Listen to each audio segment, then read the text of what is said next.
Vouloir conter la genèse du Normandie-Niemen et remonter à Ravaillac nous a exposé la complexité historique d'une scène tout au long du XIXe siècle, depuis la chute de l'Empire ottoman jusqu'aux accords de Sykes-Picot. Les accords Sykes-Picot sont des accords secrets signés le 16 mai 1916 entre la France et le Royaume-Uni, avec l'aval de l'Empire russe et du Royaume d'Italie. Ces accords prévoyaient le partage du Proche-Orient à la fin de la guerre 14-18 en plusieurs zones d'influence au profit de ces puissances, ce qui revenait à dépecer l'Empire ottoman. Des accords secrets qui n'ont été révélés au grand public que le 23 novembre 1917 dans un article des Izvestia et de la Pravda, et le 26 novembre 1917, puis repris dans un article du Manchester Guardian.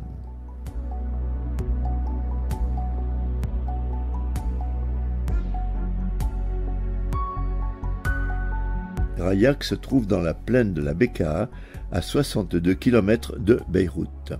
De par son positionnement au carrefour de l'Orient et du Levant, la ville s'est vue dotée de nombreux équipements publics, un aéroport militaire, une caserne, une gare de chemin de fer sur la ligne Beyrouth-Damas, ligne qui fut construite par une société française en 1895.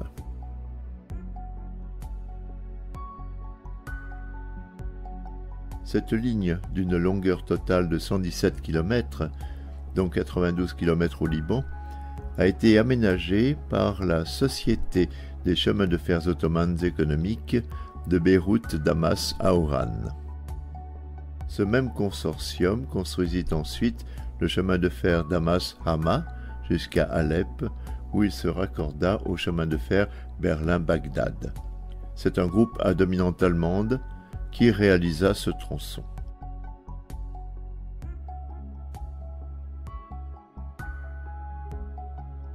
Une période où l'ombre de Laurence d'Arabie planait dans la région pour, officiellement, aider les tribus arabes à se dégager du joug ottoman et se diriger vers leur indépendance.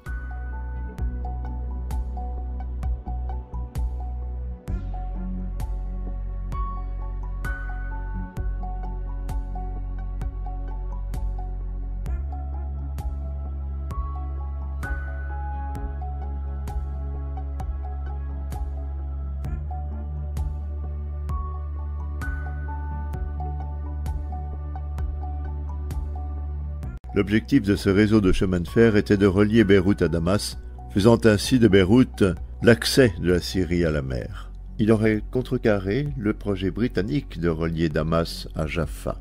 Ravaillac devenait ainsi le nœud de liaison de ces deux lignes ferroviaires, l'une de construction française et l'autre de construction allemande.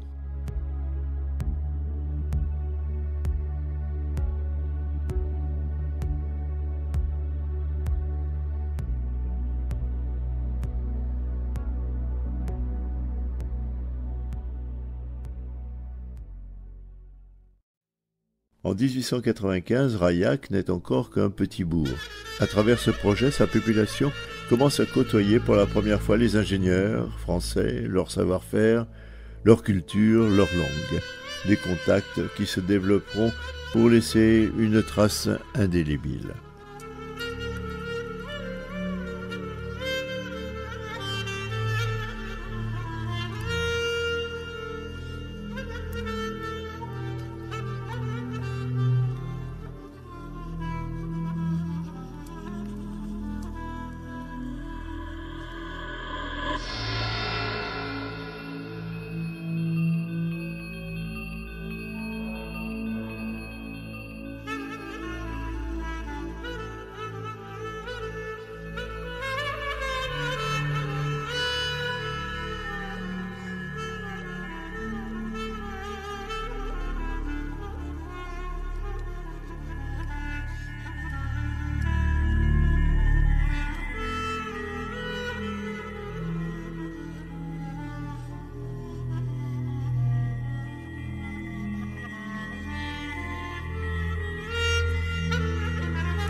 Les gares et les maisons sont des copies d'ouvrages français.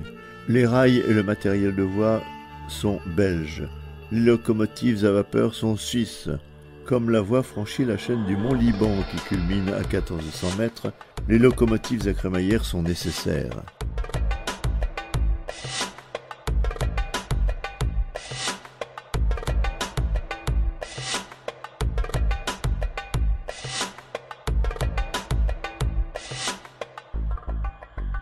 Pendant la Première Guerre mondiale, un aéroport militaire est construit par les troupes allemandes, celles-ci concurrençant alors la Triple Entente dans la région du Levant. En 1918, l'armée britannique bombarde la gare et l'aérodrome et les détruit. Témoin de cette attaque, le tableau exposé à l'Imperial War Museum de Londres. À la suite de la Première Guerre mondiale et de la victoire de l'Entente, les accords Sykes-Picot partagent le Levant entre la France et la Grande-Bretagne. Le mandat français sur le Liban prend alors officiellement effet en 1920.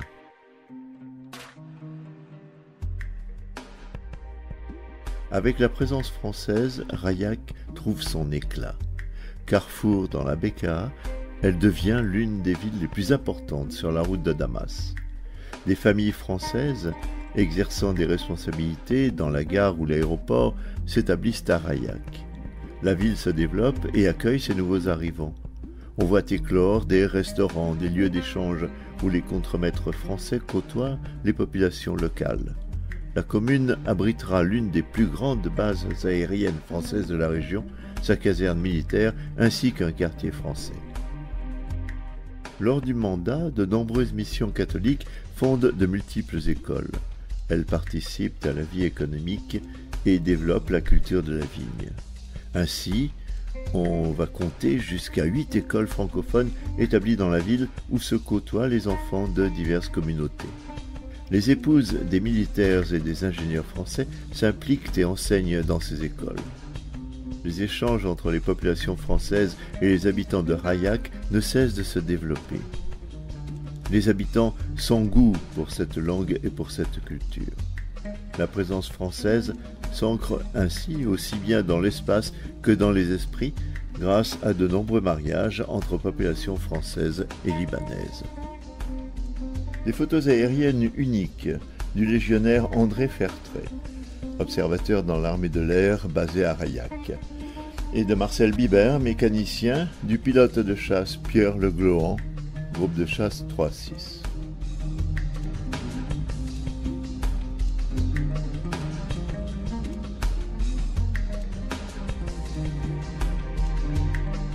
Tout un ensemble de coutumes voit alors le jour. Rayak devient la ville du vélo, on y joue à la belote, on y prépare de la charcuterie française, une présence française qui s'inscrit dans le temps.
Des événements particuliers marquèrent l'histoire de Rayak. Le 7 août 1933, deux aviateurs français, Maurice Rossi et Paul Kodos, battent le record du monde de distance en ligne droite New York-Rayak sans escale en 55 heures sur 9104 km de distance.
Suite à l'invasion de la France par l'Allemagne nazie en 1940, le Liban et la Syrie passent sous l'autorité du régime de Vichy qui accueille des détachements de la Wehrmacht destinés à attaquer les possessions anglaises en Irak.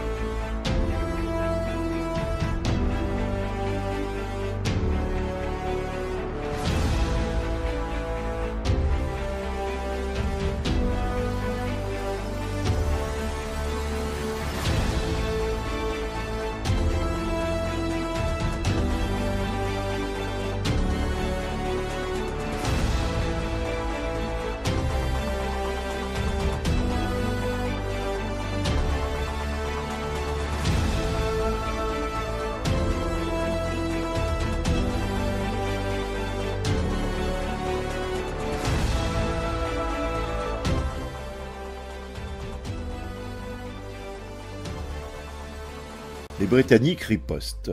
Ils bombardent la base française et les dépôts de Rayak tenus par les troupes du régime de Vichy.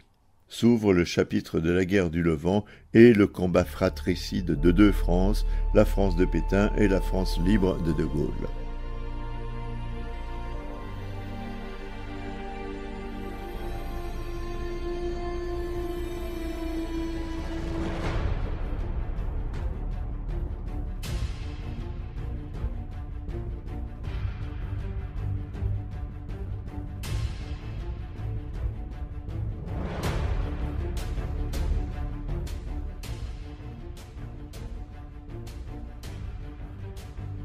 En conséquence, dès juin-juillet 1941, une armée britannique complétée par des détachements de la France libre occupe la Syrie et le Liban. Rayak participe à l'émergence du mouvement de résistance. La population de Rayak s'y implique aussi directement et compte ses victimes.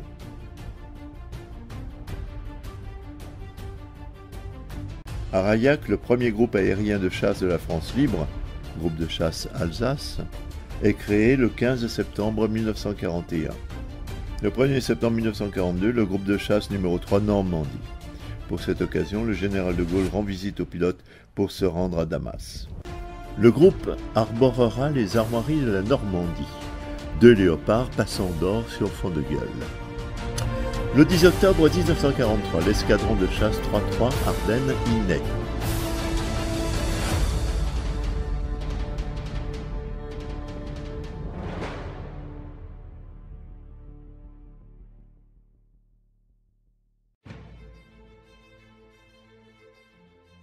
Durant le conflit, la gare et ses ateliers sont largement mis à contribution dans l'effort de guerre français. Sous les ordres du lieutenant-colonel Jean Morlet, le savoir-faire combiné des ingénieurs André Conche et Georges Cayrala, originaire de Rayak, accompagné d'une équipe de 30 techniciens sélectionnés dans la région, permettent alors, à la demande du général de Gaulle, la création d'un avion de combat qui portera le nom de Rayak 43, le premier et le seul avion français qui serait piloté par des Français, entièrement construit au Liban, encore sous mandat. Toutefois, c'est une fin tragique qu'attendait le colonel Morlet quand le mercredi 19 décembre 1945, un bimoteur militaire NC 701 Martinet qui venait de Londres s'écrasa dans le parc du château de Loges-en-Josas, non loin du terrain de Buc, au sud-ouest de Paris. Tous les passagers furent tués, parmi eux le colonel Morlet, qui comptait à son palmarès 22 victoires confirmées en combats aériens, 9 probables et 11 avions ennemis endommagés. Il n'avait pas 40 ans.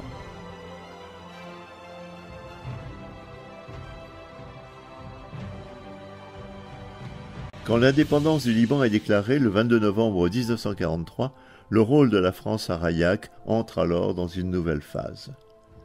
Certaines populations choisissent de rentrer en France, d'autres, très attachées à la ville, préfèrent y rester. Mais, progressivement, dans un mouvement de déclin, sous l'effet de multiples facteurs régionaux, Rayak perd peu à peu son statut, la présence française s'estompe.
À l'heure de la mondialisation et du tout anglais, la culture française reste bien représentée à Ravaillac, avec ses 8 écoles réputées et à travers l'université des Antonins qui continue à faire de la ville un fer de lance de la francophonie.